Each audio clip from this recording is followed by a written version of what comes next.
ये है सभी यूट्यूबर्स का फेवरेट CMF फोन 1, बट पिछले 45 दिनों में मैंने इसमें बहुत सारे bugs and weird problems face करी है, जिनमें से कुछ तो 5 अपडेट के बाद भी फिक्स नहीं हुई। और सबसे इंपॉर्टेंट, इसके leather case and plastic case की फिजिकल डिजाइन में 2 जगह भेदभाव किया गया है, जो शायद अभी तक भी किसी भी टेक यूट्यूबर ने कवर नहीं किया। और इससे रिलेटेड 4 बड़ी कंट्रोवर्सी भी है, तो उनका भी पर्दाफाश करेंगे। तो इसमें क्या अच्छा है क्या बुरा है सब बताऊंगा। अनबॉक्सिंग से शुरू करते हैं। बॉक्स की थिकनेस कम है बट थोड़ा वाइड है और सिंपल तरीके से ओपन होता है। ये है स्मार्टफोन। पेपर रैप पर इंपॉर्टेंट डिटेल्स मेंशन है, लाइक ऑन करने के लिए पावर बटन को 3 सेकंड तक प्रेस करना है, और यहाँ नीचे लिखा है कवर को चेंज करने से पहले सिम ट्रे को रिमूव करना है, और राइट साइड नोब की ओपन एंड क्लोज डायरेक्शन। लेकिन मेरा अनबॉक्सिंग एक्सपीरियंस अच्छा नहीं रहा। ये पेपर टेप बहुत स्ट्रॉन्ग है तो रैप फाड़ना ही पड़ा। सेकेंड टाइम भी सेम एक्सपीरियंस रहा, और थर्ड टाइम भी। और फाइनली ये है लाइट ग्रीन कलर में CMF फोन 1। फिर ये है type C to C data cable, length 1 metre है, एक छोटी सी user manual and unique SIM injector pin. First of all smartphone का डिजाइन मुझे बहुत पसंद आया। ये सच में बहुत यूनिक लगता है। पब्लिक प्लेस में लोग नोटिस भी करते हैं। दिल्ली मेट्रो में मैंने इस फोन से एक पर्सन को बात करते हुए देखा था। बैक पैनल के स्क्रूज की वजह से ये अलग से स्टैंड आउट होता है, और अगर एक कलर से बोर हो जाए तो दूसरे कलर में कवर चेंज करके न्यू फोन वाली वाइब ले सकते हैं। और अगर सभी कलर से ही बोर हो जाओ तो इस तरह से डुअल टोन कलर में भी कस्टमाइज कर सकते हैं। लेकिन इसके बैक पैनल की ड्यूरेबिलिटी को लेकर बहुत ज्यादा कंट्रोवर्सी है। बहुत लोगों ने इसको ब्रेक करके दिखाया है, तो मन की शंका दूर करने के लिए मैंने भी लेदर केस ऑर्डर किया है और इसको बहुत बार बेंड करके भी देखा। मुझे ड्यूरेबिलिटी ठीक ठाक लगी, बीच से इनफ फ्लेक्सिबल है, बट यहाँ बटन्स में वीक है, और इसकी थिकनेस सही है। वैसे केस के साथ एक छोटा स्क्रू ड्राइवर मिलता है, और कवर के सेम कलर में नोब, 4 स्क्रूज एंड सेम कलर में सिम ट्रे। और बैक केस को रिप्लेस करना बहुत इजी है, लेकिन ये स्क्रू ड्राइवर बहुत छोटा है तो स्क्रूज ओपन करने में थोड़ा स्ट्रगल करना पड़ता है। और बैक पैनल रिमूव कुछ इस तरह से करना है। सबसे पहले सभी साइड से थोड़ा थोड़ा लूज करना है, और फिर केयरफुली बीच से उठाना है। और एक गौर करने वाली बात, फोन की बॉडी में मेटल यूज किया है, जो अदर ब्रांड्स 30,000 के फोन में भी नहीं करते। वैसे एक बार केस लगाने के बाद बैक पैनल स्ट्रॉन्ग फील होता है, और प्लास्टिक केस की क्वालिटी भी अच्छी है, but I prefer leather case because ये दिखने में ज्यादा प्रीमियम लगता है, स्क्रैच भी नहीं आते, और CMF का ब्रांड लोगो परमानेंट रहेगा। प्लास्टिक केस पर ये कुछ टाइम बाद फेड हो जाएगा अगर विदाउट कवर यूज करते हैं तो। वैसे इन हैंड फील भी लेदर केस की ज्यादा बेटर है। नोब और साइड फ्रेम पर सॉफ्ट मैट फिनिश है, एंड बटन्स मेटल के हैं, जो 15,000 की प्राइस पर ओनली इसी फोन में है। और सच में बटन प्रेस करने पर स्ट्रॉन्ग एंड प्रीमियम वाइब आती है। ये टेक्टाइल भी है। लेकिन मैंने इतने दिन मैक्सिमम टाइम ये ट्रांसपेरेंट कवर लगाकर रखा है। नोब कवर से बाहर रहता है यूनिक लुक देने के लिए, बट कवर से बॉटम फ्रेम पर हल्की परमानेंट शाइनिंग आ गई है। और जहां तक बात है प्लास्टिक केस की, तो उस पर मैट फिनिश थोड़ी रफ है, इसमें हल्के शाइनिंग पार्टिकल्स भी है। प्लास्टिक केस की इन एंड फील भी अच्छी है, बस ये साइड से एज थोड़ी राउंडेड होती तो ज्यादा बेटर रहता। और अब एक इंपॉर्टेंट बात सुनो जो अभी तक किसी ने नहीं बताई। जैसा कि आप देख पा रहे हो, इसके प्लास्टिक केस की एल्यूमिनियम फ्रेम केस की एज से एकदम मर्ज है, बट लेदर केस में ये मर्ज नहीं है, थोड़ा गैप है। और प्लास्टिक केस में फ्रेम की साइज एंड थिकनेस ज्यादा है एज कंपेयर टू लेदर। और अब गौर करने वाली बात, प्लास्टिक बैक में कैमरा कटआउट बड़ा है तो लेंस पूरा बाहर आता है, मतलब ये लेंस की ब्लैक बॉर्डर बाहर आती है, बट लेदर केस में ये अंदर ही रह जाती है। तो अब यहाँ एक बहुत बड़ी दिक्कत है। प्लास्टिक केस में लेंस बाहर रहने की वजह से अदर सरफेस के कांटेक्ट में ये पहले आता है, तो लेंस पर बहुत जल्दी स्क्रैच आ सकते हैं, बिकॉज CMF ने कैमरा लेंस के ग्लास पर अच्छी क्वालिटी का ग्लास यूज नहीं किया है। मैंने भी कवर लगाकर रखा है, तो 45 दिन में एक भी स्क्रैच नहीं आया। वैसे colour blue and green he best है। ऑरेंज कलर बहुत बोल्ड लुक देता है, और मुझे ब्लैक इतना अच्छा नहीं लगा। और ब्लैक वेरिएंट में एक दिक्कत भी है, ब्लैक कलर में ब्लैक स्क्रूज है, जो कुछ मंथ्स बाद ही फेड हो जाएंगे। और इतना श्योर मैं इसलिए हूं बिकॉज मेरे लैपटॉप के ब्लैक स्क्रूज बहुत ज्यादा फेड हो गए। कोई यकीन ही नहीं करेगा ये ब्लैक थे, और इस कीबोर्ड को 1 साल भी नहीं हुआ, यहां से ये स्क्रूज फेड हो गए हैं, और ये इतना हाथ के कांटेक्ट में भी नहीं आते। और CMF फोन 1 में स्क्रूज का बेस डिजाइन भी सेम ही है, तो बेस्ट रहेगा आप ब्लू या फिर ग्रीन में से कोई एक चूज करो। और इसका प्लास्टिक केस 5 ग्राम ज्यादा लाइट वेट है लेदर के कंपेरिजन में। और एक गौर करने वाली बात, CMF फोन 1 लेदर केस के साथ 1 mm ज्यादा थिक हो जाता है प्लास्टिक केस से और फील भी होता है। ये ट्रांसपेरेंट कवर प्लास्टिक केस पर परफेक्ट फिट आता है, बटन्स की लोकेशन भी परफेक्ट मैच करती है, बट लेदर में परफेक्ट फिट नहीं आता और बटन्स की लोकेशन परफेक्ट मैच नहीं करती। डिस्प्ले की बात करें तो प्री अप्लाइड स्क्रीन प्रोटेक्टर है, बट टेम्पर्ड ग्लास जरूर लगवाना, बिकॉज इन्होंने मेंशन नहीं किया कि कौन सा ग्लास यूज किया है। वैसे ये 6.67 inch super emulate 120 hertz flat display है, जिसकी टिपिकल ब्राइटनेस है 700 निट्स एंड पीक ब्राइटनेस है 2000 निट्स। आउटडोर में डिस्प्ले इनफ ब्राइट है, डायरेक्ट सनलाइट में भी डिस्प्ले विजिबल है, टेक्स्ट भी रीड कर सकते हैं और डिस्प्ले के कलर्स काफी अच्छे हैं। जो पार्ट जितना ब्लैक है उसको उतना ही ब्लैक दिखा रहा है और रेड टोन जैसा कुछ नहीं है। और यहाँ नोटिस करो YouTube वीडियो में ब्लैक साइड पर वीडियो के अकॉर्डिंग कलर इफेक्ट भी ऐड करता है, जो मुझे पसंद आया। 4K वीडियो स्मूथ चलती है, बिल्कुल भी जिटर नहीं करता और अच्छी बात YouTube पर HDR भी सपोर्ट करता है। तो डिस्प्ले की क्वालिटी में कोई कमी नहीं है, लेकिन कॉस्ट कटिंग। डिस्प्ले की बेजल्स थिक है और सिमेट्रिकल नहीं है, यहाँ से ये चिन्ह थोड़ा ज्यादा थिक है। वैसे ये फुल साइज स्मार्टफोन है, फिंगरप्रिंट की लोकेशन थोड़ा नीचे है, आदत होने पर इतना फील नहीं होगी। लेकिन इसकी डिस्प्ले में मुझे 5 प्रॉब्लम्स मिली है। इसमें 10 सेकंड का AOD फेस मिलता है, जो टाइम देखने का काम आ सकता है, लेकिन इसने लॉक स्क्रीन का पूरा एक्सपीरियंस खराब कर रखा है। इसकी लोकेशन चेंज होती रहती है, कभी ये परफेक्ट लोकेशन पर रहता है, कभी टॉप पर चला जाता है, कभी एकदम बॉटम में आ जाता है और ये एक दिन में बहुत बार लोकेशन चेंज होती है। 5 अपडेट आ चुके हैं, लेकिन ये प्रॉब्लम फिक्स नहीं हुई। सेकंड प्रॉब्लम, डिस्प्ले बहुत जगह फ्लिकर करती है। किसी लॉक्ड ऐप को ओपन करे तब अजीब तरह से फ्लिकर होती है, स्मूथ नहीं है। और YouTube में वीडियो देखते टाइम अगर बैक करके वापस फुल डिस्प्ले करे तब भी फ्लिकर होती है। थर्ड प्रॉब्लम, जैसे यहाँ एप्स इन फुल स्क्रीन में मैंने सभी एप्स इनेबल कर रखे हैं, बट फिर भी नीचे ये ब्लैक स्ट्रिप रहती है, जो मुझे बिल्कुल पसंद नहीं है। फोर्थ प्रॉब्लम, वैसे तो सभी एप्स में ये 120 हर्ट्ज सपोर्ट करता है, बट कैमरा में ओनली 60 हर्ट्ज सपोर्ट करता है। मोड स्विच करने पर भी 60 हर्ट्ज पर ही रहता है। और व्हाट्सएप पर वीडियो कॉल करते टाइम बैकग्राउंड में फोन यूज करते हैं तब पूरा फोन ही 60 हर्ट्ज पर आ जाता है, फिर ये स्मूथ फील नहीं होता। अब एक सबसे बड़ी प्रॉब्लम, कुछ लोगों को CMI फोन 1 में ग्रीन लाइन की प्रॉब्लम आई है और ये प्रॉब्लम किसी भी ब्रांड के फोन में कब आ जाए कुछ नहीं कह सकते, बट मैं आपको इसकी रिपेयर कॉस्ट बता देता हूँ। इसकी डिस्प्ले रिपेयर कॉस्ट है 3500 के अराउंड। और अब थोड़ा ध्यान से देखना, नथिंग OS की हिडन ट्रिक्स एंड फीचर्स बताता हूँ। लॉक स्क्रीन से शुरू करते हैं। अभी ये एकदम सिंपल है, चलो इसको कस्टमाइज करते हैं। तो लॉक स्क्रीन सेटिंग्स में यहाँ विजिट्स का ऑप्शन मिलेगा, इसमें 8 स्मॉल विजिट्स ऐड कर सकते हैं और बिग साइज के ओनली 2। तो मैं एक ये स्क्रीन टाइम वाला ऐड कर लेता हूँ। एंड यहाँ क्विक सेटिंग्स में बहुत सारे विजिट्स के ऑप्शन अवेलेबल है। तो अब मैं एक टॉर्च ऐड कर लेता हूँ और नाइट लाइट। ये सब लॉक स्क्रीन पर सेट हो चुके हैं, तो अब यहीं से स्क्रीन टाइम देख सकते हैं। और मैंने यहाँ से डेली लिमिट सेट कर रखी है, उससे ओवर होने पर ये रेड हो जाता है विथ सेड रिएक्शन। अब यहीं से टॉर्च ऑन ऑफ कर सकते हैं और नाइट लाइट भी। लॉक स्क्रीन शॉर्टकट से बॉटम में यहाँ भी 2 विजिट्स ऐड कर सकते हैं। यहाँ 8 चॉइस अवेलेबल है। फिर नेक्स्ट है क्विक सेटिंग्स, इसको डिसेबल ही रखना, बिकॉज इनेबल करने पर यहाँ से बिना फोन अनलॉक करे कंट्रोल सेंटर का पूरा एक्सेस मिल जाता है। फिर कोई अदर पर्सन कुछ भी कर सकता है, यहाँ तक कि फोन को पावर ऑफ भी कर सकता है। फिर नेक्स्ट इंपॉर्टेंट फीचर, यहाँ इसको इनेबल करने पर 10 सेकंड का AOD फेस मिलेगा और ये वॉलपेपर पर ग्लास इफेक्ट कैसे ऐड करे वो मैं बस थोड़ी देर में बताऊंगा। पहले ये देखो, फोन अनलॉक करने के लिए डिस्प्ले पर जहां डबल टैप करोगे वहीं से डिस्प्ले वॉकअप का एनिमेशन शुरू होगा और डायरेक्ट फिंगरप्रिंट लगाने पर कुछ इस तरह का स्वाइप अप एनिमेशन आएगा। ये मैजिक वाली वाइब देता है। और पावर बटन प्रेस करने पर एनिमेशन पावर बटन से शुरू और पूरा होगा। वैसे फिंगरप्रिंट का एनिमेशन बहुत सिंपल है और जो है बस यही एक है और 10 में से 8 बार फिंगरप्रिंट वर्क करता है। एंड होम स्क्रीन को मैंने कुछ इस तरह से कस्टमाइज कर रखा है। इस ऐप फोल्डर आइकन से शुरू करते हैं, इसको मिनिमाइज या इनलार्ज कर सकते हैं, कस्टमाइज भी कर सकते हैं। यहाँ 4 तरह की स्टाइल अवेलेबल है और कवर वाले ऑप्शन में नथिंग स्टाइल के बहुत सारे आइकन्स हैं और अगर आपको इमोजी आइकन चाहिए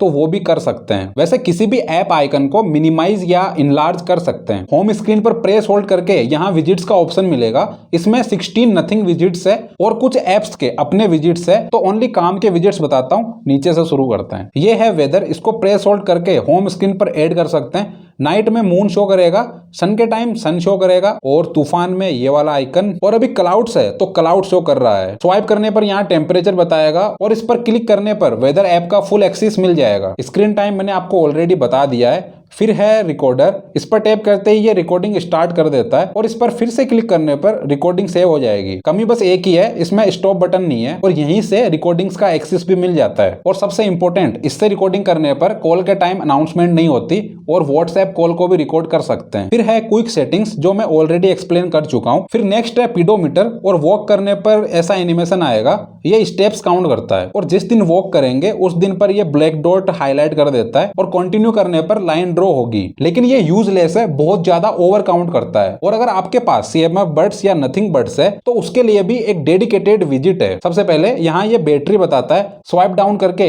ANC या ट्रांसपेरेंसी मोड स्विच कर सकते हैं। फिर है कंपास, ये देखने में कूल लगता है और ये कोऑर्डिनेट फॉर्म में एब्सोल्यूट लोकेशन बताता है। तो आप बताओ मैं अभी कहाँ रहता हूँ। अब विजिट्स के बाद अगर यहाँ से कस्टमाइजेशन नहीं किए तो नथिंग OS का मजा ही अधूरा है। यहाँ कलर्स में वॉलपेपर की थीम के अकॉर्डिंग कलर कॉम्बिनेशन है, इससे पूरे फोन की UI का कलर चेंज हो जाता है। और यहाँ बेसिक कलर्स का ऑप्शन भी है, यहाँ से भी कलर चेंज कर सकते हैं। और सच में ये बहुत यूजफुल एंड कूल फीचर है। और अगर आपको डार्क थीम पसंद है तो यहाँ से इनेबल करने पर कुछ ऐसा लुक आएगा। और यहाँ आइकन पैक में डिफॉल्ट पर रखोगे तो नॉर्मल आइकन्स रहेंगे। नथिंग वाले ऑप्शन पर कुछ आइकन्स ब्लैक एंड व्हाइट हो जाएंगे। और यहाँ नीचे apply to home screen only, इसको इनेबल करने पर बस होम स्क्रीन के app icon black and white होंगे। ऐप ड्रॉअर में आइकन्स डिफॉल्ट कलर में रहेंगे। कलर वाले ऑप्शन में जो आपने UI का कलर कस्टमाइज किया है उस थीम के अकॉर्डिंग हो जाएंगे। और नथिंग आइकन्स ये मैंने यहाँ से ऐड वाले ऑप्शन में जाकर प्ले स्टोर से डाउनलोड किया है। इससे सभी एप्स नथिंग स्टाइल में आ जाते हैं। और सबसे इंटरेस्टिंग फीचर, वॉलपेपर्स में माई फोटोज से किसी भी फोटो का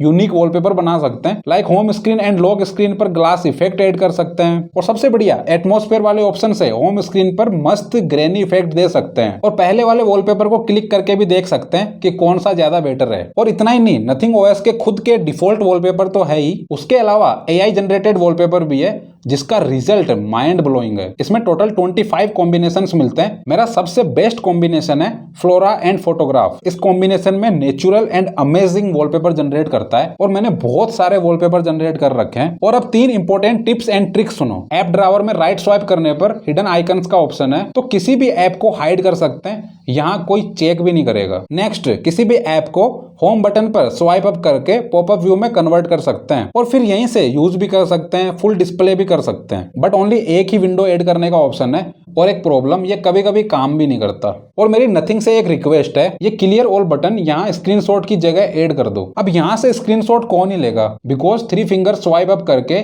फुल साइज SS ले सकते हैं और काम की बात 3 फिंगर्स होल्ड करके जितनी साइज चाहिए उतना SS भी ले सकते हैं। तो ओवरऑल मुझे नथिंग OS बहुत अच्छा लगा। App open and close animation बहुत स्मूथ है, कंट्रोल सेंटर भी अच्छे से ऑप्टिमाइज है, स्टेटस बार पर सभी इंपॉर्टेंट डिटेल्स मिल जाती है, UI एकदम क्लीन है, एड नहीं आते और कोई ब्लोटवेयर भी नहीं है। तो 15,000 में इतना रिच UI ओनली इसी फोन में मिलेगा। और अपडेट के मामले में भी नथिंग बहुत ज्यादा फास्ट है। 45 दिन में 5 अपडेट आ चुके हैं और सेम मंथ का सिक्योरिटी अपडेट मिल रखा है। वैसे ये एंड्रॉइड 14 से 16 तक जाएगा 3 इयर्स के सिक्योरिटी अपडेट के साथ। बट एक बड़ी प्रॉब्लम, ये 1.5 महीने में 5 से 6 बार हैंग हो चुका है। जैसे ये एक बार कंट्रोल सेंटर पर हैंग हो गया था, मैं होम बटन स्वाइप अप कर रहा हूँ पर कोई रिस्पॉन्स नहीं है। एंड एक बार मैसेजेस पर हैंग हो गया था, टच रिस्पॉन्स नहीं कर रहा, होम बटन काम कर रहा है लेकिन वापस मैसेजेस ओपन करने पर फिर से सेम प्रॉब्लम। और ये प्रॉब्लम ओनली मेरी डिवाइस में नहीं है, ट्विटर से पता चला बहुत लोगों को ये प्रॉब्लम आ रही है। और इसकी रिंगटोन आपको बहुत रेयरली पसंद आएगी, कुछ तो अभी सुन लो।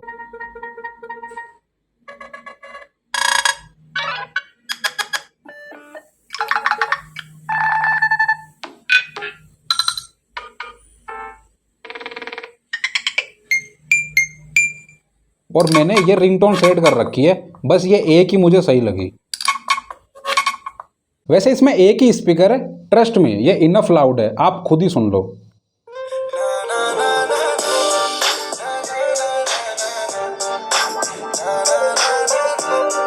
वैसे हैप्टिक क्वालिटी 15,000 के हिसाब से बहुत सही है। कीबोर्ड के अलावा कैमरा ऐप में जूम करने पर, साइड से बैक करने पर, होम बटन एंड फिंगरप्रिंट में हैप्टिक है, बस वॉल्यूम बटन में नहीं है। और इसमें नेटवर्क भी बहुत सही आता है, ये डुअल 5G सिम सपोर्ट करता है, 10 5G के बैंड से, इंटरनेट स्पीड अच्छी है और इतने दिनों में शायद ही कभी कॉल ड्रॉप हुई है, मुझे ठीक से याद भी नहीं है। एंड मैंने ट्रेन में भी नेटवर्क टेस्ट किया है, ये 4G या 4G प्लस की स्पीड आराम से दे रहा था। वैसे इसमें Wi-Fi 6 एंड ब्लूटूथ वर्जन 5.3 है और कनेक्टिविटी में मुझे कोई इश्यू नहीं मिला। और हाँ, कुछ वीडियोस में IPX2 रेटिंग शो करी गई है, बट इसमें IP52 रेटिंग है, ये ऑफिशियल साइट पर मेंशन है। तो इसको स्पेशली पानी से दूर रखना। नॉर्मल बारिश में शायद सर्वाइव कर जाए, बट रिस्क मत लेना, बिकॉज CMF ने खुद 25 सेंटीमीटर की वाटर हाइट पर ओनली 3 सेकंड के लिए वाटर टेस्ट किया है। और अब आप एकदम एक्टिव रहना, कैमरे की हकीकत बताता हूं। इसमें मेन कैमरा है 50 मेगापिक्सल का सोनी IMX882 सेंसर और 2 मेगापिक्सल डेप्थ सेंसर भी है। इसके कैमरा ऐप में 12 मेगापिक्सल पर सभी रेशियो सेटिंग्स मिलती है एंड हाई क्वालिटी फोटो के लिए 50 मेगापिक्सल का ऑप्शन भी है।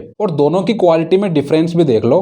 50 मेगापिक्सल में ली फोटो ज्यादा शार्प है, बैकग्राउंड में डिटेल ज्यादा बेटर है, और मैंने मैक्सिमम फोटोज 12 मेगापिक्सल क्वालिटी में ली है बिकॉज ये डिफॉल्ट सेटिंग है। तो डायरेक्ट हार्श सनलाइट में ओवरऑल अच्छी फोटो आती है, बट अलग अलग लोकेशन पर लिए दो फोटोज देखो, इनमें शूज पर डिटेल्स बिल्कुल नहीं है। मैंने कुछ photos indoor day light condition में भी ली है, ये दोनों फोटोज अच्छी आई है, बट फेस पर लाइट बैलेंस ठीक से नहीं है। और अब ये फोटो देखो, इसमें कितने अच्छे कलर्स है, लेकिन इसके पोर्ट्रेट मोड में दिक्कत है। ये दो फोटोज देखो, सेम लाइट कंडीशन में भी कलर्स में कितना डिफरेंस है। और 2 मेगापिक्सल डेप्थ कैमरा सच में काम का लगा, एज डिडक्शन परफेक्ट है, और सरप्राइजिंगली इस फोटो में हेयर्स एकदम परफेक्ट दिख रहे हैं। और ये फोटो देखो, बैकग्राउंड परफेक्ट ब्लर हुआ है। वैसे back camera green grass natural colour में ही कैप्चर करता है, बट सेल्फी कैमरे में दिक्कत है, वो बस थोड़ी देर में देखेंगे। और कैमरा ऐप में 2x जूम भी मिलता है जो यूजेबल है। ये फोटो दिन में इंडोर लो लाइट कंडीशन में कैप्चर की हुई है। और ये कुछ आउटडोर फोटोज भी देख लो। वैसे इसमें मैक्सिमम 10x जूम कर सकते हैं, जो इतना यूजेबल नहीं है। और लो लाइट कंडीशन में भी बहुत बार ये अच्छी फोटोज कैप्चर करता है। ये दो फोटोज जयपुर जंक्शन की है, फोटोज में डिटेल्स अच्छी है और लाइट फ्लेयर्स भी नहीं आती। और अब normal mode and night mode में डिफरेंस भी देख लो। नॉर्मल मोड वाली फोटो में डिटेल्स बहुत कम है, बट नाइट मोड वाली फोटो में डिटेल्स काफी शार्प है। वैसे नाइट मोड में फोटोज में थोड़ी ब्राइटनेस ऐड हो जाती है, और ये एक रोड लाइट कंडीशन में भी देख लो, नाइट मोड में बेटर डिटेल्स आई है। और ये एक क्लोज शॉट, कितनी क्रिस्प फोटो आई है। वैसे इसमें नाइट मोड अपने आप एक्टिव होता है लाइट कंडीशन के हिसाब से, बट एक कमी है, नाइट फोटोज कैप्चर करने में 2 से 3 सेकंड लेता है, और अगर थोड़ा इधर उधर हो गए तो कुछ ऐसी फोटो मिलेगी। वैसे ये बैंक कार्ड की फोटो है। इसकी कैमरा सेटिंग्स में एक अल्ट्रा HDR करके ऑप्शन है। CMF की ऑफिशियल साइट पर इस फीचर में डिफरेंस कुछ ज्यादा ही दिखाया गया है। तो मैंने ultra HDR on end of दोनों में डिफरेंस चेक करने के लिए ऑलमोस्ट सेम कंडीशन में कुछ फोटोज लिए। मुझे बहुत कम डिफरेंस देखने को मिला, और बहुत बार तो कोई फर्क ही नहीं लगा। और अब ध्यान से देखना, वीडियो क्वालिटी के बारे में बताता हूँ। फर्स्ट सिनेरियो, मैं अभी किसी पार्क में आया हुआ हूँ, और ये वीडियो इवनिंग में शूट करी गई है।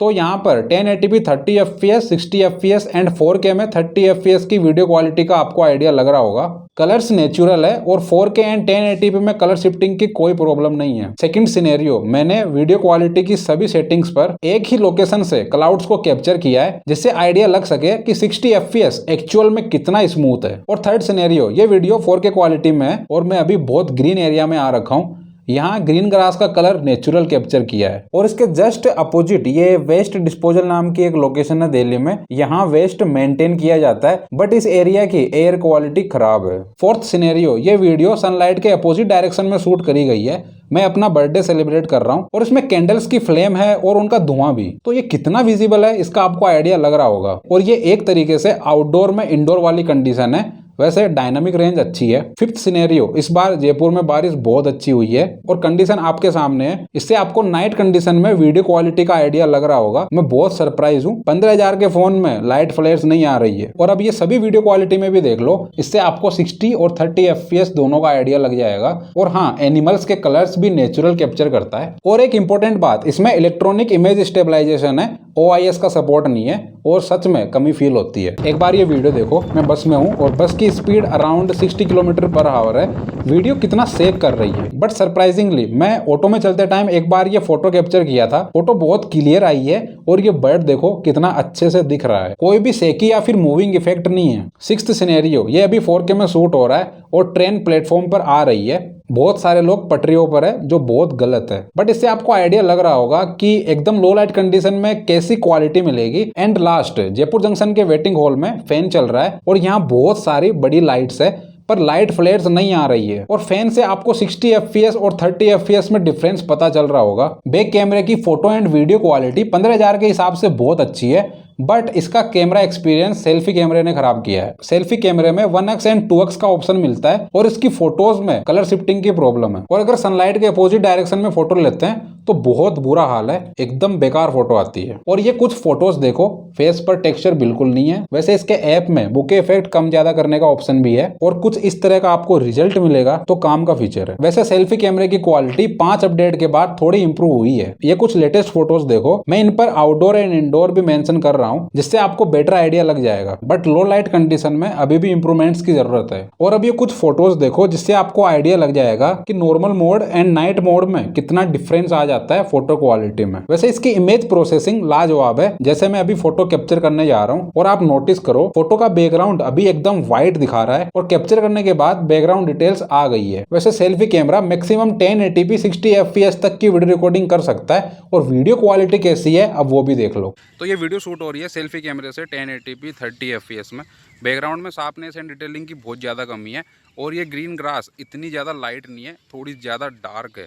और ये मुझे यानी ह्यूमन ऑब्जेक्ट को ठीक से हाईलाइट कर पा रहा है। अब ये वीडियो शूट हो रही है 1080p 60 fps में और यहाँ पर हल्की बारिश स्टार्ट हो चुकी है। तो आपको अब आइडिया लग पा रहा होगा 1080p 30 fps और 60 fps में कि 60 fps में ये कितना स्मूथ हो चुका है।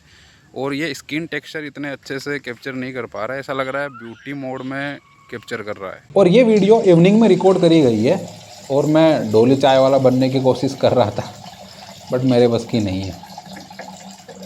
और इस वीडियो से आपको पता चलेगा कि इंडोर में जब सामने से सनलाइट आती है तो किस तरह की वीडियो क्वालिटी आपको मिलने वाली है। और ये वीडियो हार्श सनलाइट में शूट करी गई है और अभी सन की लोकेशन एग्जैक्ट ऊपर है। और जहां तक बात है लाइट फ्लेयर्स की, तो ये ग्रीन डॉट और हल्की लाइट फ्लेयर्स आती है। वैसे इतनी हार्श सनलाइट में भी बैकग्राउंड में अच्छे से सब कुछ दिख रहा है। और अब परफॉर्मेंस की बात करें तो इसमें मीडियाटेक डायमेंसिटी 7300 4 नैनोमीटर पर बेस्ट चिप लगी है। मेरे पास ये 6/128GB वेरिएंट है और ये 2 TB तक का SD कार्ड सपोर्ट करता है। वैसे इसमें रैम बूस्ट का ऑप्शन भी है जो गिमिक है। और इसके प्रोसेसर को लेकर बहुत ज्यादा कंट्रोवर्सी भी हुई है।